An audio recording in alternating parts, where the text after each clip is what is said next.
Au nom d'Allah, le tout miséricordieux, le très miséricordieux, par At-Tour, et par un livre écrit, sur un parchemin déployé, et par la maison peuplée, et par la voûte élevée, et par la mer portée à ébullition au jour dernier, le châtiment de ton Seigneur aura lieu inévitablement, nul ne pourra le repousser, le jour où le ciel sera agité d'un tourbillonnement, et les montagnes se mettront en marche. Ce jour-là, malheur à ceux qui traitent les signes d'Allah de mensonges, ceux qui s'ébattent dans des discours frivoles, le jour où ils seront brutalement poussés au feu de l'enfer.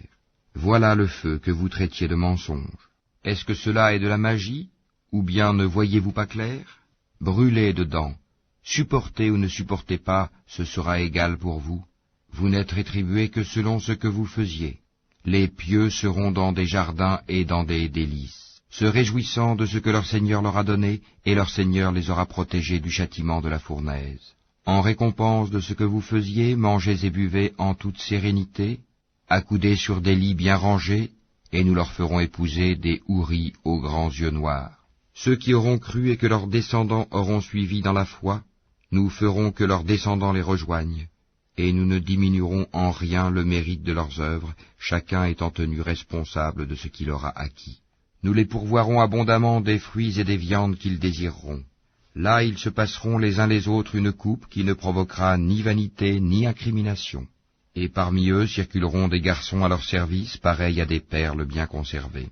Et ils se tourneront les uns vers les autres, s'interrogeant.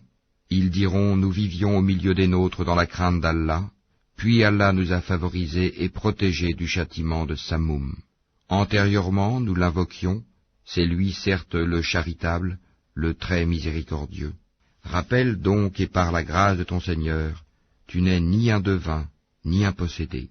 Ou bien ils disent, c'est un poète, attendons pour lui le coup de la mort. Dis, attendez, je suis avec vous parmi ceux qui attendent. Est-ce leur raison qui leur commande cela, ou sont-ils des gens outranciers? Ou bien ils disent, il l'a inventé lui-même.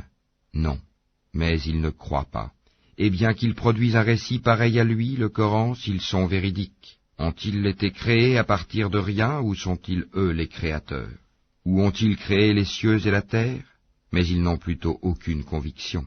Possèdent-ils les trésors de ton Seigneur? Ou sont-ils eux les maîtres souverains? Ont-ils une échelle d'où ils écoutent? Que celui des leurs qui reste à l'écoute apporte une preuve évidente.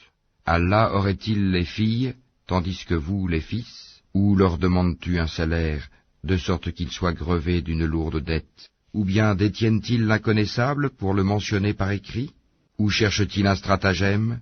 Mais ce sont ceux qui ont mécru qui sont victimes de leur propre stratagème. Ou ont-ils une autre divinité à part Allah? Qu'Allah soit glorifié et purifié de tout ce qu'ils associent. Et s'ils voient tomber des fragments du ciel, ils disent, ce sont des nuages superposés. Laisse-les donc, jusqu'à ce qu'ils rencontrent leur jour où ils seront foudroyés, le jour où leur ruse ne leur servira à rien, où ils ne seront pas secourus. Les injustes auront un châtiment préalable, mais la plupart d'entre eux ne savent pas. Et supporte patiemment la décision de ton Seigneur, car en vérité tu es sous nos yeux, et célèbre la gloire de ton Seigneur quand tu te lèves. Glorifie-le une partie de la nuit, et au déclin des étoiles.